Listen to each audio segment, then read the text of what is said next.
ಆರ್ತಿ ಸೇವೆಯ ಮಾಡೋಣ.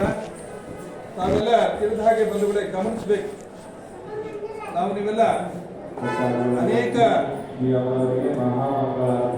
ಸಾರಿ ಹುಟ್ಟು ಸಾವುಗಳನ್ನು ಗೆದ್ದು ಭಗವಂತ ಕೊಟ್ಟಿರ್ತಕ್ಕಂಥ ಜಾಗ ಇದು. ಮನುಷ್ಯ ಸ್ಥಾನ ಇದು ನಮಗೆ ತುಂಬಾ ಪವಿತ್ರವಾದ ಸ್ಥಾನ. ಭಗವಂತ ಕೊಟ್ಟಿರ್ತಕ್ಕಂಥ ಜಾಗ ಇದು ಸುಲಭ ಸಿಗಲಿಲ್ಲ.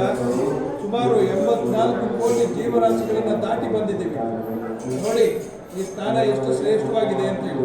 ಇಲ್ಲಿ ನಮಗೆ ನಿಮಗೆ ದೇವರು ಕೊಡಬೇಕಾದ್ರೆ ಯಾವ ವಸ್ತುನು ಕೂಡ ಬಾಕಿ ಉಳಿಸ್ಕೊಳ್ಳಿಲ್ಲ. ನಮಗೆ ನಿಮಗೆ ಬೇಕಾದ ನೋಡ್ಲಿಕ್ಕೆ, ಕೇಳಲಿಕ್ಕೆ, ಸಹಾಯ ಮಾಡಲಿಕ್ಕೆ, ಹಸುವನ್ನು ತಿಳಿಲಿಕ್ಕೆ, ನೋವನ್ನು ತಿಳಿಲಿಕ್ಕೆ ಬೇಕಾದ ಎಲ್ಲ ಸಂಪತ್ತನ್ನು ಕೂಡ ನಮ್ಮ ಕೈಲೇ ಕೊಟ್ಟು ಕಳಿಸಿದ್ದಾರೆ. ಹೋಗು, ನೀನು ಬದುಕು, ದುಡಿಮೆ ಮಾಡು, ಬುದ್ಧಿವಂತಿಕೆಯಲ್ಲಿ ಬಾಳು, ದಾನ ಧರ್ಮ ಪೂಜೆ ಭಕ್ತಿ ಸೇವೆ ಎಲ್ಲ ಮಾಡ್ಕೊಂತ ಕಳಿಸಿದ್ದಾರೆ. ನಾವು ಆಮೇಲೆ ಅದರಲ್ಲೆಲ್ಲ ಅಡಚಣೆಗಳನ್ನು, ಆಪತ್ತುಗಳನ್ನು, ನೋವುಗಳನ್ನು ಕಂಡು ಆಗಬೇಕಾಗಿದ್ದು, ನಡೆಯಬೇಕಾಗಿದ್ದು, ನಡೆಯುವಂಥದ್ದು ಎಲ್ಲದನ್ನು ಅಡಚಣೆ ಬಿಟ್ಟು ಬರ್ತೀವಿ. ಯಾಕಾಗಿ ಅಂತ ಹೇಳಿದ್ರೆ ಆತ ನಮ್ಮಲ್ಲಿ ಏನು ಕಳಿಸಿದ್ದಾನೆ, ಕೊಟ್ಟು ಕಳಿಸಿದ್ದಾನೆ, ಅದನ್ನು ಸರಿಯಾದ ರೀತಿಯಲ್ಲಿ ಆತ ಕೊಟ್ಟಿರ್ತಕ್ಕಂಥ ಪುಣ್ಯವನ್ನು ನಾವು ಸರಿಯಾದ ರೀತಿಯಲ್ಲಿ ಬಳಕೆ ಮಾಡದೇ ಇದ್ದಾಗ ಪುನಃ ಕರ್ಮಾನುಬಂಧವಾಗಿ ನಮಗೆ ಅಡಚಣೆ, ಆಪತ್ತುಗಳು, ನೋವುಗಳು, ದುಃಖಗಳು, ದುಮ್ಮಾನಗಳನ್ನು ಹೊತ್ತು ಮತ್ತೆ ಭಗವಂತನ ಹತ್ರ ಓಡಿ ಬರ್ತೀವಿ. ನೋಡಿ, ತಾಯಿ ಹತ್ರ ನಾವು ಕಷ್ಟ ಬಂದಾಗ ಓಡೋಡಿ ಬರ್ತೀವಿ.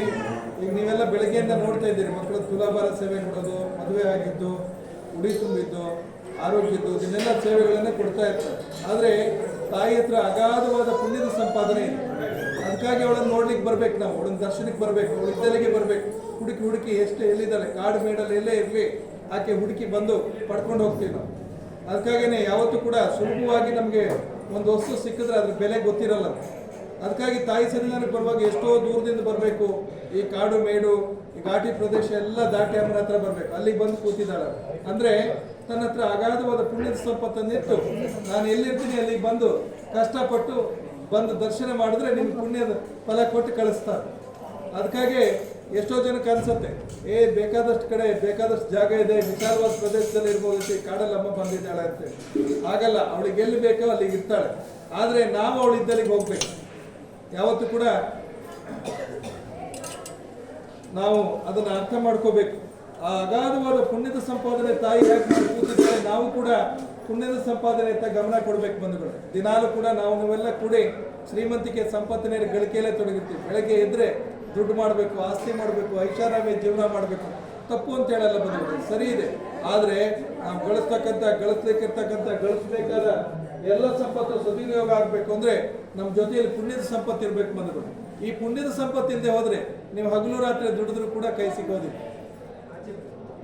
ದುಡಿಮೆ ಒಂದೇ ಕಾಣುತ್ತೆ, ಆಮೇಲೆ ಅದರಿಂದ ಫಲನೇ ಸಿಗೋದಿಲ್ಲ. ಆದ್ದರಿಂದ ನಾವು ಯಾವತ್ತೂ ಕೂಡ ದುಡಿಮೆ ಜೊತೆಯಲ್ಲಿ ಪುಣ್ಯದ ಸಂಪತ್ತು ಇರಬೇಕು, ದುಡಿಮೆ ಜೊತೆಯಲ್ಲಿ ಆರೋಗ್ಯದ ಸಂಪತ್ತು ಇರಬೇಕು, ದುಡಿಮೆ ಜೊತೆಯಲ್ಲಿ ನೆಮ್ಮದಿಯ ಸಂಪತ್ತು ಇರಬೇಕು. ಇದೆಲ್ಲ ಬೇಕು ಅಂತ ಹೇಳಿದ್ರೆ ಈ ಸಂಪಾದನೆ ಮಾಡ್ಕೋಬೇಕು. ಬರೇ ನಾವು ಬಂದು ಅವನವ್ರಿಗೆ ಉಡಿ ತುಂಬಿಬಿಟ್ರೆ ಆಗೋದಿಲ್ಲ, ಬರೇ ಕಾಣಿಕೆ ಹಾಕಿಬಿಟ್ರೆ ಆಗೋದಿಲ್ಲ, ಬರೇ ಕೈ ಮುಗಿದು ಹೋಗ್ಬಿಟ್ರೆ ಆಗೋದಿಲ್ಲ. ಅದಕ್ಕೆ ತಾಯಿ ನೋಡಬೇಕು, ದರ್ಶನ ಮಾಡ್ಕೋಬೇಕು, ಕೈ ಮುಗಿಬೇಕು, ಕಾಯ ವಾಚ ಮನುಷ್ಯನಿಂದ ಬೇಡ್ಕೋಬೇಕು, ನಮ್ಮ ಕಷ್ಟಗಳನ್ನು ಹೇಳ್ಕೋಬೇಕು. ಕೇಳ್ತಾರೆ, ಎಷ್ಟೋ ಜನ ಮನುಷ್ಯನ ಭಾವನೆ ಇದೆ, ದೇವರಿಗೆ ನಾವು ಹೇಳ್ಬೇಕಾ, ಬಂದು ಸಂಕಲ್ಪ ಹೇಳ್ಕೊಂಡು ಹೋಗ್ಬೇಕಾ, ದೇವ್ರಿಗೆ ಗೊತ್ತಾಗತ್ತೆ ಅಂತೇಳಿ. ಅದಕ್ಕಾಗಿ ಭಗವಂತ ನಮ್ಮನ್ನು ಕಟ್ಬಿಟ್ಟಿದ್ದಾನೆ ಮೊದಲೇ. ಏನಂತ ಹೇಳಿದ್ರೆ, ನಿನಗೆಲ್ಲ ಬೇಕಾದ ಸಂಪತ್ತಿದೆ, ನಿನ್ಗೆ ಬೇಕಾಗಿದ್ದನ್ನು ಬಂದು ಕೇಳ್ಕೊಂಡು ಪಡ್ಕೊ ಅಂತೇಳಿ. ನೋಡಲಿಕ್ಕೆ, ಕೇಳಲಿಕ್ಕೆ, ಹೇಳಲಿಕ್ಕೆ, ಪಡಿಲಿಕ್ಕೆ ಎಲ್ಲ ಅವಕಾಶ ಮಾಡ್ಕೊಂಡು ಬೇಕಾದರೆ ಕೇಳಿ. ಮಗು ಹಸುವಾದರೂ ಊಟ ಮಾಡಬೇಕಾದ್ರೆ ಊಟ ಮಾಡಬೇಕಮ್ಮ ಅಂದ ಅಮ್ಮ ಹೆತ್ತು ಹೊತ್ತು ಸಾಕಿರ್ತಾಳೆ. ಆದರೆ ಅಮ್ಮನ ಹತ್ರ ಊಟ ಕೇಳಬೇಕು. ಅದಕ್ಕಾಗಿಯೇ ಅದಕ್ಕೆ ಜ್ಞಾನ ಕೊಟ್ಟಿದ್ದಾರೆ. ಅಮ್ಮ ಹಸುವಾಗಿದೆಯಮ್ಮ ಊಟ ಹಾಕು ಅಂತ. ತಾಯಿನೂ ಹಾಗೆ ಎಲ್ಲ ಕೊಟ್ಟು ಕಳಿಸಿದ್ದಾರೆ. ನಾವು ಅವಳ ಹತ್ರ ಬಂದು ಬೇಡಬೇಕು. ಕಣ್ಣು ಕೊಟ್ಟಿದ್ದಾಳೆ, ನೋಡಿದ್ದೀನಿ, ಮನ್ಸಲ್ಲಿ ಹೇಳ್ಕೊಬಿಟ್ಟಿದ್ದೀನಿ, ಆಗತ್ತೆ ಅಲ್ಲ. ತಾಯಿ ಹತ್ರ ಬೇಡ್ಕೋಬೇಕು. ಮನ್ಸು ಬಿಟ್ಟು ಹೇಳಲಿಕ್ಕೆ ಮನುಷ್ಯನಿಗೆ ದೊಡ್ಡತನ. ಅಂದರೆ ನಾನು ಹೇಳ್ಕೊಬಿಟ್ರೆ ಎಲ್ಲರ ಮುಂದೆ ಸಣ್ಣವನಾಗ್ಬಿಡ್ತೀನಲ್ಲ, ನನ್ನ ಕಷ್ಟ ಹೇಳ್ಕೊಂಡು. ಕಷ್ಟ ಯಾರಿಗಿಲ್ಲ ಹೇಳಿ. ಯಾರಿಗಾದ್ರು ಒಬ್ರಿಗೆ ಕಷ್ಟ ಇಲ್ಲ ಸ್ವಾಮಿ, ನಮ್ಮ ಮನೇಲಿ ಏನೂ ಇಲ್ಲ ಅಂತ ಯಾರು ಇದ್ರೆ ಹೇಳಿ. ಯಾರಿಗಾರು ಇದೆಯಾ? ಪ್ರತಿಯೊಬ್ಬರಿಗೂ ಕೂಡ ನಾವು ಮಾಡಿದ ಕರ್ಮಾನುಬಂಧದ ಫಲಗಳನ್ನು ಕೊಟ್ಟು ಅಡಚಣೆ, ಆಪತ್ತುಗಳನ್ನು ತಂದು ಹೊಡ್ತಾ ಇರ್ತಾರೆ. ಪ್ರತಿಯೊಂದು ಮನೆಗೂ ಕೂಡ, ಮನುಷ್ಯನಿಗೂ ಕೂಡ ಕಷ್ಟಗಳು, ದುಃಖ ದುಮ್ಮಾನಗಳಿದೆ. ಯಾಕಾಗಿದೆ ಅಂತ ಹೇಳಿದ್ರೆ ಭಗವಂತ ಕೊಟ್ಟಿರ್ತಕ್ಕಂಥ ಸಂಪತ್ತನ್ನು ನಾವು ಸರಿಯಾಗಿ ಬಳಸ್ಕೊಳ್ಳಲಿಲ್ಲ. ಸಂಪತ್ತು ಅಂತ ಹೇಳಿದ್ರೆ ದುಡ್ಡೆಲ್ಲ ಬಂದುಗಳು, ಮನಸ್ಸು, ಮಾರ್ಗ, ಬೇಡೋದು, ಕೊಡೋದು, ದಾನ ಮಾಡೋದು, ಧರ್ಮ ಮಾಡೋದು, ದುಡಿಮೆ ಮಾಡೋದು, ಸತ್ಯ ಹೇಳೋದು, ಸತ್ಯ ರೀತಿಯಲ್ಲಿ ನಡೆಯೋದು, ಇದೆಲ್ಲ ಅದು ಸಂಪತ್ತು ಭಗವಂತ ಕೊಟ್ಟಿರ್ತಾರೆ.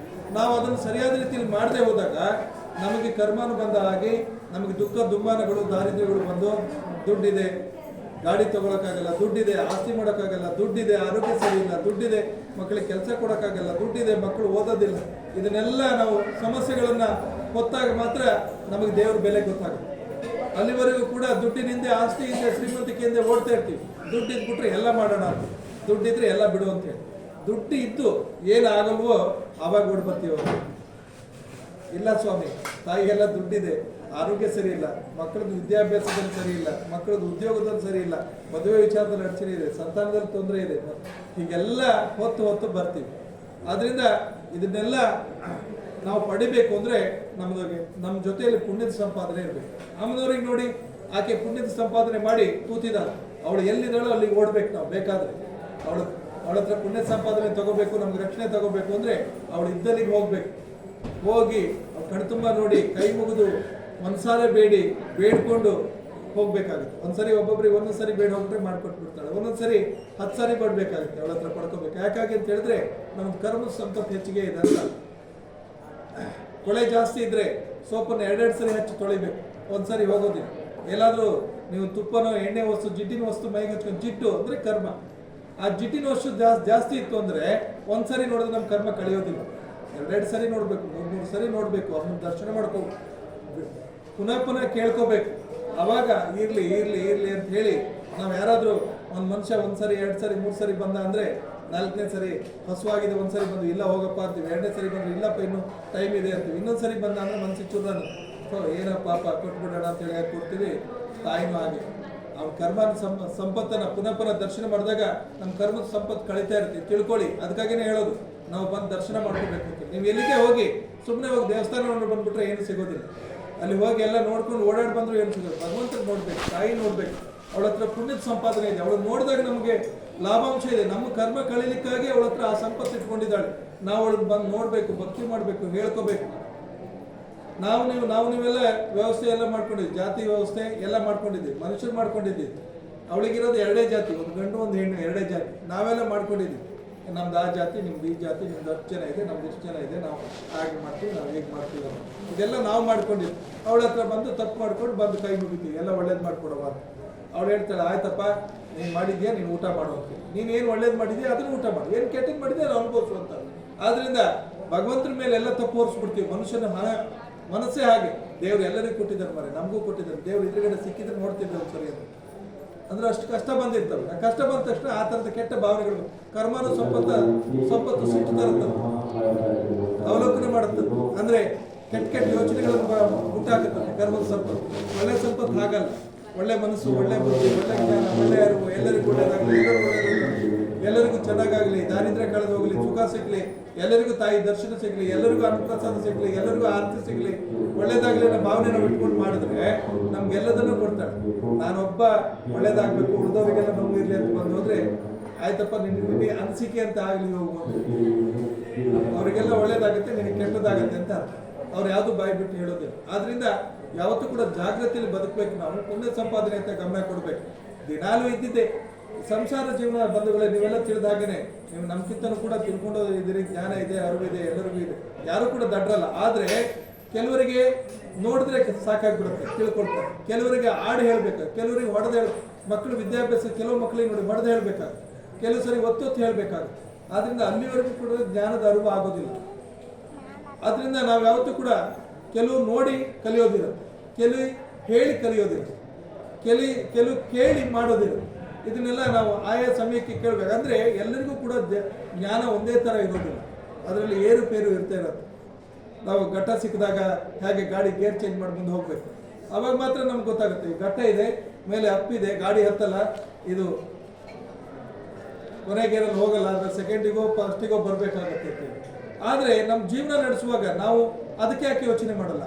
ನಾವು ಒಳ್ಳೇದಾಗಬೇಕು, ನಮ್ಗೆ ರಕ್ಷಣೆ ಆಗಬೇಕು, ನಾವು ಭಕ್ತಿ ಮಾಡಬೇಕು, ದೇವರಿಗೆ ಹೋಗಬೇಕು, ಸಂಸ್ಕಾರ ಕಲಿಬೇಕು, ಸಂಸ್ಕಾರವಂತವಾಗಿ ಇರಬೇಕು, ದೇವರ ಸೇವೆ, ಭಕ್ತಿ, ದರ್ಶನ ಇದೆಲ್ಲ ಮಾಡ್ಕೋಬೇಕು ಅಂತ ಯಾಕೆ ಮಾಡಲ್ಲ? ಅಂದರೆ ಅತಿಯಾದ ಬುದ್ಧಿವಂತಿಕೆ ಮನುಷ್ಯನಿಗೆ, ಅಷ್ಟು ಜ್ಞಾನ ಅವನಿಗೆ, ನಾನು ಅಂತಕ್ಕಂಥ ಅಹಂ ಅದು ಜಾಸ್ತಿ ಮನುಷ್ಯನಿಗೆ. ಯಾರಿಗಿದೆ ಅಲ್ಲಿಗೆಲ್ಲೂ ಕೂಡ ಅದು ಹೋಗಲಿವರೆಗೂ ಕೂಡ ಪ್ರಪಂಚ ಕಾಣೋದಿಲ್ಲ. ನಾನೇ ದೊಡ್ಡವನು ಅಂತ ಬಂಧುಗಳೇ ತಿಳ್ಕೊಳ್ಳಿ. ನೀವು ಯಾರು ದೊಡ್ಡವರಲ್ಲ, ನಮ್ಗಿಂತ ದೊಡ್ಡವರಲ್ಲಿ ಇದ್ದಾರೆ, ಅವರೇ ದೊಡ್ಡವರು. ನಾವು ಅಂದ್ಕೊಂಡು ನೀವು ದುಡ್ಡಲ್ಲಿ ದೊಡ್ಡವ್ರು ಇರ್ಬೋದು, ಕಾಣೋರಿಗೆಲ್ಲ ಹೇಳ್ತೀವಿ ನಾನು ದೊಡ್ಡವನು ಅಂತೇಳಿ, ದುಡ್ಡಿದೆ ದೊಡ್ಡವನು, ಏನೂ ಅಲ್ಲ. ಅವ್ರು ನಮ್ಮೆಲ್ಲರಿಗಿಂತ ದೊಡ್ಡವರು ಅವರಿದ್ದಾರೆ, ಅವರೇ ದೊಡ್ಡವರು. ಆದ್ರಿಂದ ನಾವು ದೊಡ್ಡವರು ಅಂತ ತಿಳ್ಕೊಂಡು ನಾವೆಲ್ಲ ದೊಡ್ಡವರಲ್ಲ, ದಡ್ಡರು. ಹಾಗಾಗಿ ಪ್ರತಿಯೊಂದು ಸಂದರ್ಭದಲ್ಲೂ ಯೋಚನೆ ಮಾಡ್ಕೋಬೇಕು. ನಾವು ಒಳ್ಳೆ ಬಟ್ಟೆ ಹಾಕಿದ್ದೀನಿ, ಅನುಕೂಲವಾಗಿದ್ದೀನಿ, ದುಡ್ಡಿದೆ, ಗಾಡಿ ಇದೆ, ಐಷಾರಾಮಿದೆ, ನಾನೇ ದೊಡ್ಡವನು ಅಂತ ಯಾರು ಅನ್ಕೊಳ್ತೀವಿ ಅದೆಲ್ಲ ದಡ್ತನ ಅಂತ ಹೇಳ್ತಾರೆ. ಅದರಿಂದ ನಾವು ಯಾರು ದೊಡ್ಡವರಲ್ಲ, ನಾವೆಲ್ಲ ದಡ್ರೆ, ತಾಯಿ ಮುಂದೆ ಸಣ್ಣವರೇ. ಅವಳ ಹತ್ರ ಬಂದು ಬೇಡಬೇಕು. ನೋಡಿ, ನಮ್ಗೆ ಎಷ್ಟೇ ಶ್ರೀಮಂತಿಕೆ ಇಲ್ಲ, ಆರೋಗ್ಯ ಕೆಡ್ತು, ತಾಯಿ ನನಗೆ ಆರೋಗ್ಯ ಕೊಡುವ, ಸಂತಾನ ಇಲ್ಲವ ಕೊಡುವ. ನೋಡಿ ಎಷ್ಟು ಮಕ್ಕಳು ಇವತ್ತು 12 ವರ್ಷ, 13 ವರ್ಷ, 9 ವರ್ಷ, 7 ವರ್ಷಕ್ಕೆಲ್ಲ ಏನು ಮೆಡಿಕಲ್ ಇಲ್ವಾ, ವಿಜ್ಞಾನ ಇಲ್ವಾ, ಎಲ್ಲ ಇದೆ. ಆದರೆ ಅದಕ್ಕೂ ಮೀರಿದ ಒಂದು ಶಕ್ತಿ ಇದೆ, ಅದೇ ದೇವರು, ಅದೇ ದೈವ, ಅದು ಕೊಡಬೇಕು. 12 ವರ್ಷದ ಮಕ್ಕಳಾದವರಿಗೆ ಅವ್ರಿಗೆ ಡಾಕ್ಟರ್ ಸಿಗ್ಲಿಲ್ವಾ? ಸಿಕ್ಕಿದ್ರು, ಭಗವಂತ ಕೊಡ್ಲಿಲ್ಲ. ಆದ್ರಿಂದ ತಾಯಿ ಹತ್ರ ಬಂದ್ರು, ಬೇಡಿದ್ರು, ಕೊಟ್ಟರು ಅವ್ರಿಗೆ ಫಲನ, ಬಂದು ಹರಕೆ ತೀರ್ಸಿದ. ಅಮ್ಮನಿಗೆ ಏನು ಕೊಡ್ತಾ ಇದ್ದೀವಿ? ಒಂದು ಸಂತಾನ ಕೊಟ್ಟರೆ ಅದಕ್ಕೆ ಎಷ್ಟು ಬೆಲೆ ಕೇಳಿ. ಅವ್ರಿಗೆ ಏನಾದ್ರು ಕೇಳಿ, ನಾವು 1 ಕೋಟಿ ಕೊಡ್ತೀವಿ, ಒಂದು ಮಗು ಕೊಡ್ತೀರಾ ಕೇಳಿ. ಆದವರು ನೀವು ಎಷ್ಟು ಕೋಟಿ ಕೊಟ್ಟರು ಕೊಡೋದಿಲ್ಲ, ಅವ್ರಿಗೆ ಬೇಕಾಗಿದ್ದೆ ಅದೇ. ಅಮ್ಮನಿಗೆ ಏನು ಕೊಡ್ತಾ ಇದ್ದೀವಿ ನಾವು? ಬಳೆ ತೂಕ ಕೊಡ್ತಾ ಇದ್ದೀವಿ, ಹಣ್ಣು ಹೂವಿನ ತುಲಾಭಾರ ಕೊಡ್ತೇವೆ, ಅದ್ರ ಸ್ವಾದ ಸ್ವೀಕಾರ ಮಾಡ್ತೇವೆ. ಅಂದ್ರೆ ತಾಯಿ ಎಷ್ಟು ದಯಮಯ ನೋಡಿ. ನಮ್ಮ ಮನೇಲಿ ಹುಟ್ಟಿ ನಮ್ಮ ಮಗುವನ್ನು ಕೊಟ್ಟು ನನಗೆ ಬರೀ ಬಳೆ ತುಲಾಭಾರ ಸೇವೆ ಪಡ್ಕೊಂಡು ಅನ್ನದಾನಕ್ಕೆಲ್ಲ ಅನ್ನದಾನಕ್ಕೆ ಕೊಟ್ಟಿದ್ದನ್ನು ಸ್ವೀಕಾರ ಮಾಡಿ ಇಲ್ಲಿ ಬಂದು ಭಕ್ತರಿಗೆಲ್ಲ ಮತ್ತೆ ಹೊಸದಾಗಿ ಅನ್ನ ಹಾಕಲಿಕ್ಕೆ ಇರ್ತಾರೆ. ಇದು ತಾಯಿ ಸತ್ಯ. ನಮ್ದು ನಿಮ್ದು ಯಾಕೆ ಹೇಳಿ? ನೀವೆಲ್ಲ ನನಗೂ ಬೇಕು, ಮಕ್ಕಳಿಗೆ ಬೇಕು, ಮೊಮ್ಮಕ್ಕಳಿಗೆ ಬೇಕು, ಜೋಬು, ಪರ್ಸು, ಬ್ಯಾಗು ಎಲ್ಲ ಕಡೆ ತುಂಬಿಡೋಣ, ಇದು ಆಸೆ. ಆದರೆ ತಾಯಿ ಹಾಗಲ್ಲ, ತನಗೆ ಪಡಿತಾಳೆ, ಅವ್ರಿಗೆ ಕೊಡ್ತಾಳೆ, ಕೊರತೆ ಇದ್ದವರಿಗೆ ಫಲ ಕೊಟ್ಟು ಹರಕೆ ತಗೊಂಡು ಆ ಹರಕೆಲೆ ತನ್ನ ಕ್ಷೇತ್ರ ಕಟ್ತಾಳೆ, ಬಂದು ಭಕ್ತರಿಗೆ ಅನ್ನ ಹಾಕ್ತಾಳೆ, ಕಷ್ಟ ಇದ್ದವರಿಗೆ ಪರಿಹಾರ ಮಾಡಿಕೊಡ್ತಾಳೆ. ನಾವು ಹೇಗಾಗಬೇಕು ಲೆಕ್ಕ? ನಮ್ಗೆ ಅಷ್ಟೆಲ್ಲ ಶಕ್ತಿ ನಿಮಗೆ ಇಲ್ಲ. ಸ್ವಲ್ಪನಾದರೂ ನಾವು ದಾನದ ಗುಣಕ್ಕೆ ಬರಬೇಕು, ಸ್ವಲ್ಪನಾದ್ರೂ ಪೂಜೆ ಗುಣಕ್ಕೆ ಬರಬೇಕು, ಸೇವೆ ಗುಣಕ್ಕೆ ಬರಬೇಕು, ರಕ್ಷಣೆಗೆ ಬರಬೇಕು. ಇದಿಲ್ಲದೆ ಹೋದರೆ ಮನುಷ್ಯತ್ವಕ್ಕೆ ಬೆಲೆ ಇಲ್ಲ. ಮನುಷ್ಯರಾಗಿ ಹುಟ್ಟಿ ವ್ಯರ್ಥ ನಾವು. ದಾನ, ಧರ್ಮ, ಪೂಜೆ, ಭಕ್ತಿ ಎಷ್ಟು ದಿನ ಬದುಕ್ತೀವಿ ನಾವು? ಎಷ್ಟು ದಿನ ಬದುಕಲಿ ಸಾಧ್ಯ? ಇಲ್ಲಿ ಭಗವಂತ ಎಷ್ಟು ದಿನ ಅವಕಾಶ ಕೊಟ್ಟಿದ್ದಾನೋ ಅಷ್ಟು ದಿನ ದಾನ, ಧರ್ಮ, ಪೂಜೆ ಎಲ್ಲದೂ ಇರಬೇಕು. ಆವಾಗ ನಮ್ಮ ಜೀವನ ಸಾರ್ಥಕ. ಇಲ್ಲದೆ ಹೋದರೆ ವ್ಯರ್ಥ, ಸುಮ್ಮನೆ ಹುಟ್ಟಿ ಸತ್ತಕ್ಕ. ಅದಕ್ಕೆ ಹೇಳ್ತಾರೆ, ಮನುಷ್ಯ ಹೋದಲ್ಲೇ ಮರಣ ಅಂತೆ, ಮರ ಹುಟ್ಟದಲ್ಲೇ ಮರಣ. ಅದೆಲ್ಲೂ ಕೂಡ ಹೋಗ್ಲಿಕ್ಕೆ ಬರೋದಿಲ್ಲ. ಆದರೆ ಪರಿಸರಕ್ಕೆ ಎಷ್ಟು ಒಳ್ಳೇದು ಮಾಡೋದು. ನಮಗೆ ಗಾಳಿ, ನೀರು, ಬೆಳಕಿಗೆ ಶುದ್ಧ ಹೇಗೆ ಮಾಡ್ಕೊಡೋದು? ನಾವೇನು ಮಾಡ್ತೀವಿ? ನಮಗೆಲ್ಲ ಓಡಾಟ ಮಾಡ್ತೀವಿ, ಪ್ರಪಂಚ ತಿರುಗ್ತೀವಿ, ಎಲ್ಲ ಹೋಗಿ ಹೊಲ್ಸ್ ಮಾಡ್ಬಾರ್ದು, ಕೆಟ್ಟದ್ದು ಮಾಡ್ಬಾರ್ದು. ಇದೇನ ನಮ್ಗೆ ದೇವರು ಜ್ಞಾನ ಕೊಟ್ಟಿದ್ದು, ನಮ್ಗೆ ಅರಿವು ಕೊಟ್ಟಿದ್ದು, ಮನುಷ್ಯ ಜನ್ಮ ಕೊಟ್ಟಿದ್ದು. ಇದಕ್ಕೇನಾ? ಖಂಡಿತ ಅಲ್ಲ. ಸುತಾರಮಲ್ಲ ಬದುಕಡೆ ಗಮನಿಸ್ಬೇಕು. ನಾವು ಸ್ವಲ್ಪನಾದ್ರು ಮನುಷ್ಯರು ಆಗ್ಬೇಕು. ನಾವು ಮನಸ್ಸನ್ನು ಪರಿವರ್ತನೆ ಮಾಡ್ಕೋಬೇಕು. ಈಗ ಅದಕ್ಕೆ ಹೇಳ್ತಾರೆ, ಯಾರಾದರೂ ಒಳ್ಳೆಯರು ತಿಳಿದವ್ರು 2 ಮಾತು ಹೇಳುವಾಗ ಕೆಲವರು ಹೇಳ್ತಾರೆ ಅದಕ್ಕೆ ಉತ್ತರ ಬಿಡುವಂತ. ಅಂದರೆ ಭಾಷೆ ಗೊತ್ತಲ್ಲ ಕನ್ನಡದಲ್ಲಿ, ಉತ್ತರ ಬಿಡೋದು ಹೇಳ್ತಾರೆ ಬಿಡೋ ಅವ್ರು ಹಾಗೆ. ಅಂದರೆ ನಾನು ಹೀಗೇನೆ ಅವ್ರು ಹೇಳ್ತಾರೆ, ಅವ್ರನ್ನ ತಗೊಂಡು ನನಗೆ ಅವ್ರದ್ದೇನು ತಗೊಳ್ಳೋ ಅವಶ್ಯಕತೆ ಇಲ್ಲ, ನಾನು ಬದುಕೋದೇ ಬೇರೆ ಥರ, ಕಳ್ತನ ಮಾಡೋ, ಮೋಸ ಮಾಡೋ ಬದುಕುವಂಥ ಜಾಯಮಾನ ನಾನು ಹಾಗೆ ಬದುಕ್ತೀನಿ.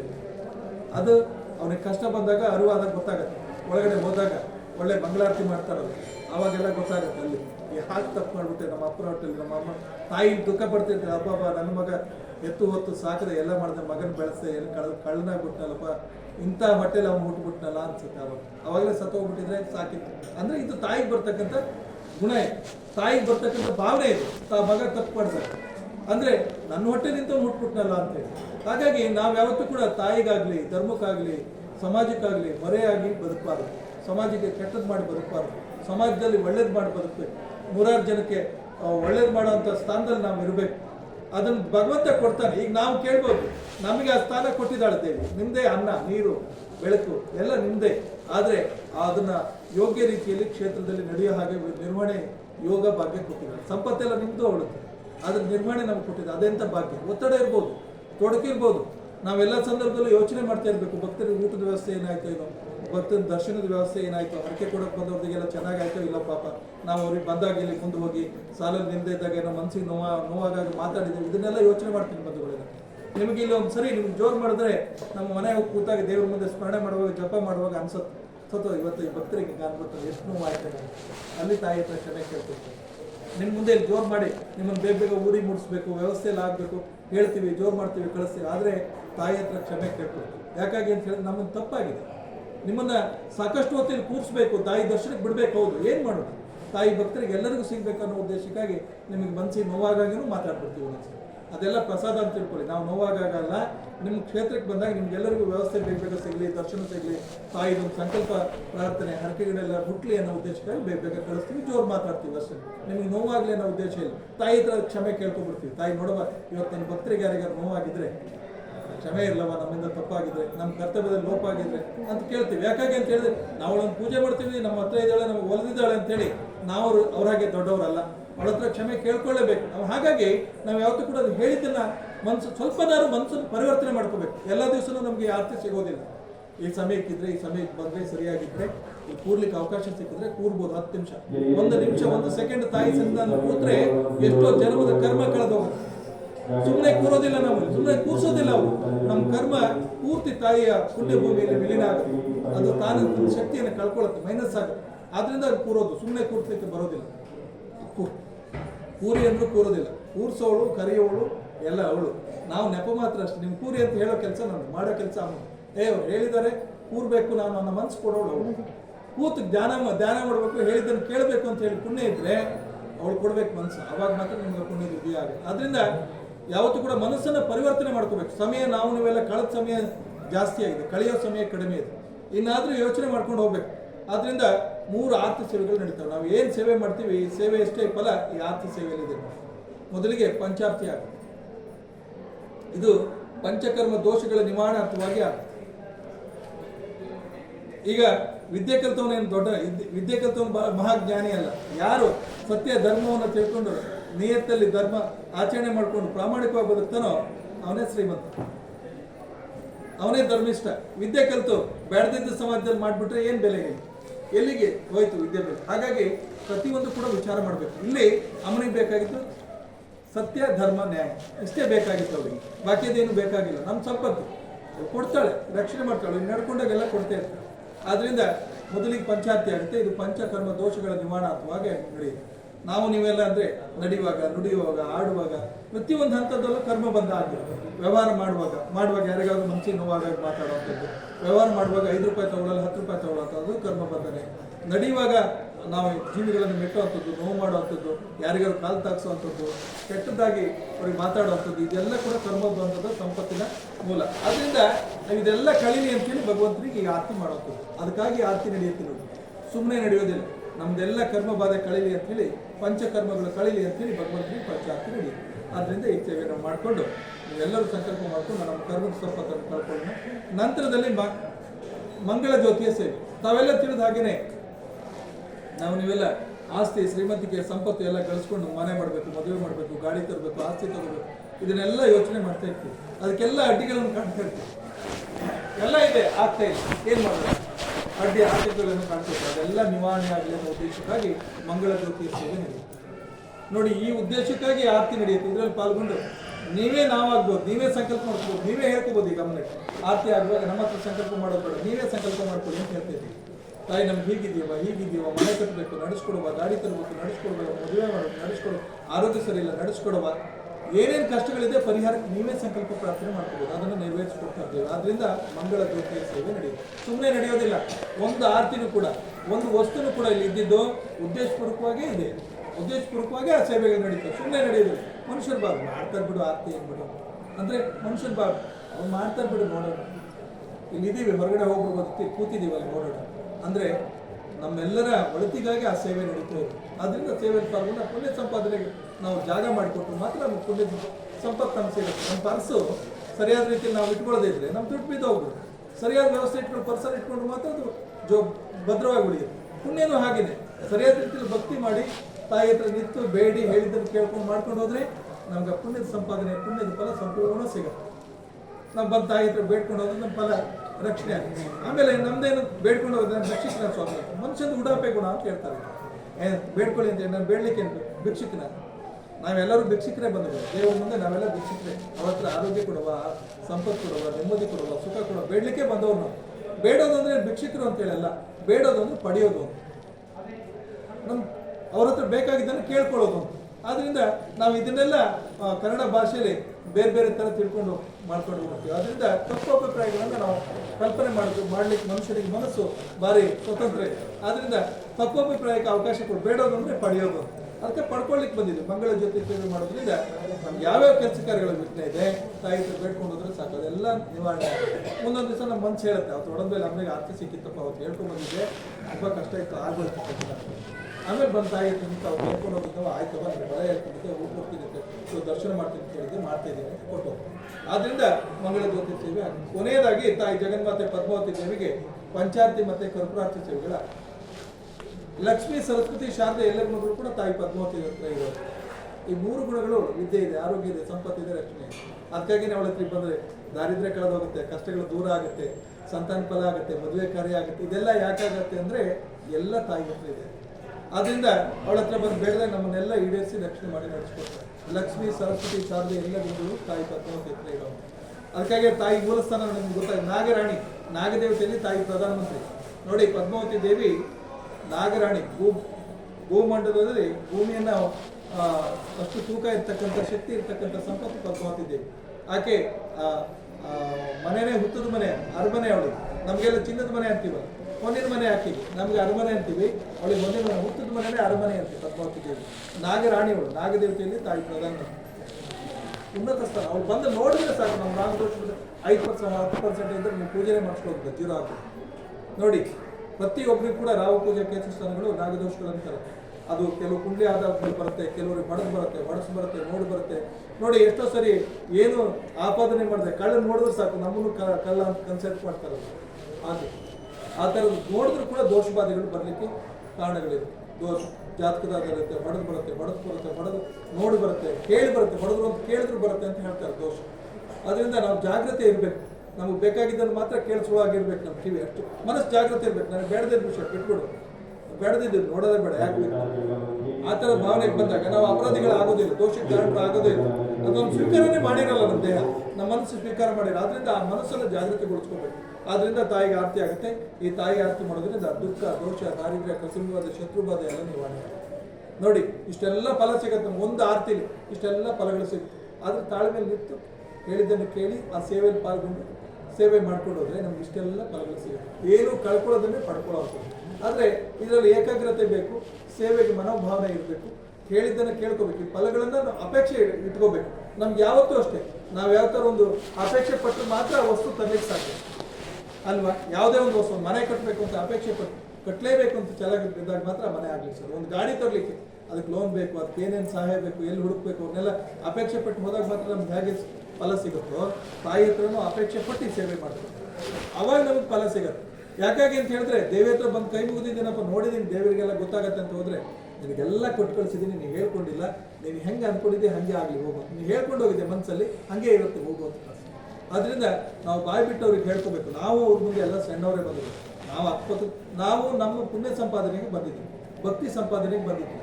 ಅದಕ್ಕಾಗಿ ನಾವು ಯಾರಿಗೂ ಅಂಜೋದು ಬೇಡ. ದೇವ್ರ ಮುಂದೆ ನಿಂತು ಕೈ ಮುಗ್ಲಿಕ್ಕೆ ಯಾರಿಗೆ ಅಂದಿದ್ದೀವಿ? ಯಾರು ನೋಡೋದು ಬೇಡ. ನಾವು ಯಾರ ಹತ್ರ ಪಡ್ಕೊಳ್ಳಿಕ್ಕೆ ಬಂದಿದ್ದೀವಿ, ತಾಯಿ ಹತ್ರ ಕೇಳ್ಕೊಂಡು ಹೋಗ್ಲಿಕ್ಕೆ ಬಂದಿದ್ದೀವಿ. ಅದನ್ನೆಲ್ಲ ಪಡ್ಕೋಬೇಕು ಅಂದರೆ ಕಾಯ ವಾಚ ಮನಃಶುದ್ಧಿಯಿಂದ ಭಗವಂತರು ಬೇಡಿದ್ರೆ ನಮಗೆಲ್ಲ ಸಿಗುತ್ತೆ. ನಾವು ಅವ್ರಿಗೇನು ಕೊಡ್ಲಿಕ್ಕೆ ಸಾಧ್ಯ ಇಲ್ಲ. ಒಂದು ಹಣ್ಣು, ಒಂದು ಹೂವು, ಕಾಯಿ ಕೊಟ್ಟರೆ ಅದನ್ನು ಸ್ವಾದ ಮಾಡಿರ್ತಾರೆ. ನಾವು ಒಂದು ಕೈಲಿ ಹಿಡ್ಕೊಂಡು, ಇಲ್ಲ ನಮ್ಮ ಮನುಷ್ಯನ ಭಾವನೆ ಇದೆಯಲ್ಲ, ಹೂ ಹಾಕಿದ್ದೀವಿ, ಏನು ಮುಡಿಸ್ತಾರೋ ಇಲ್ಲೋ, ಕಾಯಿ ಕೊಟ್ಟಿದ್ದಾರೆ, ಇಟ್ಟು ಅರ್ಪಣೆ ಆಯ್ತೋ ಇಲ್ಲ. ನಾವು ಯಾವಾಗ ಭಗವಂತನ ಹೆಸರು ಹೇಳಿ, ತಾಯಿ ಹೆಸರು ಹೇಳಿ, ಅವಳ ಹೆಸರು ಹೇಳಿ ಇರ್ತೀವಿ, ಅವಳದ್ದೇ ಅದನ್ನು ಸ್ವಾದ ಮಾಡಿರ್ತಾರೆ, ಸ್ವೀಕಾರ ಮಾಡಿರ್ತಾರೆ, ರಕ್ಷಣೆ ನಮ್ಗೆ ಸಿಕ್ಕಿರೋದು. ಆದ್ದರಿಂದ ನಾವು ನಮ್ದು ನಿಮ್ದು ಹಾಗಲ್ಲ. ಹಸುವಾದರೆ ಊಟ ಮಾಡ್ಬೇಕು ನಾವು, ಅವ್ರು ಹಾಗಲ್ಲ, ಅದನ್ನು ಸ್ವಾದ ಮಾಡ್ತಾರೆ. ಅವ್ರಿಗೆ ಬೆಳೆದ್ರೆ ಸಾಕು, ಅರ್ಪಣೆ ಮಾಡೋದು ಸಾಕು, ಅದಕ್ಕೆ ಅವ್ರ ದೇವರು. ಆದ್ದರಿಂದ ನಾವು ಮನುಷ್ಯರು, ಹಾಗಾಗಿ ನಾವು ತಿಂದ್ರೆ ಮಾತ್ರ ನಮಗೆ ಸಮಾಧಾನ ಆಗುತ್ತೆ. ಅದಕ್ಕೆ ದೇಹಕ್ಕೆ ಒಂದು ಹಸು ಇದೆ, ಮನಸ್ಸಿಗೆ ಒಂದು ಹಸು ಇದೆ. ದೇಹಕ್ಕೆ ಊಟ ಮಾಡಬೇಕು, ಆದರೆ ಮನಸ್ಸಿನ ಹಸುವಿಗೆ ಒಂದು ಹಸು ಇರುತ್ತೆ. ನಾವು ಒಡದ ಬೆಲೆಗೆ ಹೋಗ್ಬೇಕು, ಅಮ್ಮನ ನೋಡಬೇಕು, ದರ್ಶನ ಮಾಡಬೇಕು, ಪೂಜೆ ಮಾಡಿಸ್ಬೇಕು, ಆರತಿ ತಗೊಂಡು ಬರಬೇಕು ಅಂತಿದ್ರೆ ಅಷ್ಟು ಮಾಡಿದ್ಮೇಲೆ ಮನಸ್ಸಿನ ಹಸು ನಿಂತು ಹೋಗ್ಬೇಕು. ದೇಹದ ಹಸುವಿಗೆ ಮತ್ತೆ ಅಮ್ಮನ ಪ್ರಸಾದ ಇರುತ್ತೆ, ಮುಂದೆ ದಾರಿ ಕೊಟ್ಟಿರ್ತಾರೆ. ಮನಸ್ಸಿನ ಹಸುವಿಗೆ ಊಟ ಮಾಡಿ ಅಲ್ಲಿ ದೇಹದ ಹಸುವಿಗೆ ದಾರಿ ಕೊಟ್ಟಿರ್ತಾರೆ, ಅಲ್ಲಿ ಮಾಡಿ ಹೋದರೆ ಸಾಕು. ನಮ್ಮ ಮುಂದೆ ಉತ್ತರೋತ್ತರ ಅಭಿವೃದ್ಧಿ ರಚನೆ ಮಾಡಿ ನಮ್ಮ ಕೆಲಸ ಎಲ್ಲ ನಡೆಸ್ಕೊಂಡು ಪುನಃ ಬರಲಿಕ್ಕೆ ಅನುಕೂಲ ಮಾಡಿಕೊಡ್ತಾರೆ. ಅದರಿಂದ ತಾವೆಲ್ಲರೂ ಎದ್ದು ನಿಂತು ಸ್ಮರಣೆ ಮಾಡ್ಕೋಬೇಕು. ಒಂದು, ಆರತಿ ನಂತರದಲ್ಲಿ ಯಾರು ಕೂಡ ಮುಂದೆ ಇದೀವಿ, ನಾವು ಹಿಂದೆ ಇದೀವಿ ಅನ್ನೋ ಭಾವನೆ ಬೇಡ. ಆರತಿ ಮುಂದೆ ನಿಂತವ್ರು ಕೈಲಿ ಕೊಡ್ತೀವಿ. ಆರತಿ ಸೇವೆ ಎಲ್ಲರೂ ಆರ್ತಲ್ಲಿ ಆಗೋಣ ಮಾಡ್ಕೊಳ್ಳಿ. ಆರತಿ ಸೇವೆ ಕಾಣಿಕೆಯನ್ನು ಅರ್ಪಣೆ ಮಾಡಲಿಕ್ಕೆ ಇಚ್ಛೆ ಇದ್ದವರು ಕಾಣಿಕೆಯನ್ನು ಅರ್ಪಣೆ ಮಾಡಲು ಆ ಕಾಣಿಕೆ ತಾಯಿ ಸನ್ನಿಧಾನದಲ್ಲಿ ಎಣ್ಣೆಯಾಗಿ, ಭಕ್ತಿಯಾಗಿ, ಬೆಳಗಾಗಿ, ರಕ್ಷಣೆಯಾಗಿ ನಮ್ಮೆಲ್ಲ ರಕ್ಷಣೆ ಫಲ ಆಗುತ್ತೆ. ತಾಯಿ ಜಯ ಜಯ ರಚಿತ